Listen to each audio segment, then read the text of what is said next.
Target ఏంటి? CM సీటేనా ఎవరికి? మీకే? నేను ఎమ్మెల్యే అవ్వాలనేది నా టార్గెట్.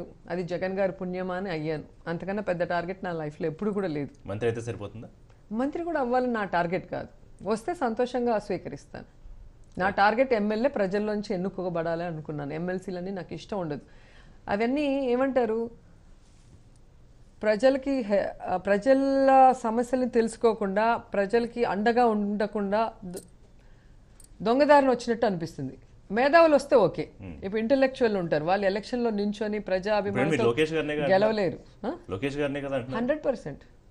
ఆయన పార్టీకి చేసిన సేవలు గుర్తించి పార్టీ చిన్న వయసులోనే ఆయనకు ఒక పెద్ద బాధ్యత ఏం సేవలు ఇచ్చింది. చేశారు అది పార్టీకి వాళ్ళు చెప్పండి. పార్టీలో కార్యకర్తలు 2014 వరకు 2014 అంటే 2013 వరకు పార్టీ ఆఫీస్కి రాని ఒక వ్యక్తి ఏదో చేసేసాడు అంటే ఏం చేశాడు నాకు తెలియకుండా చెప్పండి.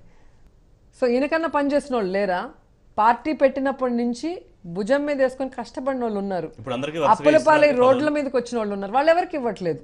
ఆ రోజు పార్టీలోకి ఎవరు వస్తారు, వాళ్ళకి ఎవరు రాజకీయంగా ఉపయోగపడతారు, లేదా ఫైనాన్షియల్గా వాళ్ళకి ఎవరు ఉపయోగపడుతున్నారు, వాళ్ళకి పదవులు ఇస్తున్నారు. కానీ ఈరోజు ఆ పార్టీకి జెండాలు మోసిన వాళ్ళు ఎంతో మంది ఉన్నారు ఆ పార్టీలో. నేను చదువుకున్నాను అంటున్నాడు కదా ఎక్కడ ఫారెన్లో, మరి దాంట్లో అయినా నించోవచ్చు కదా.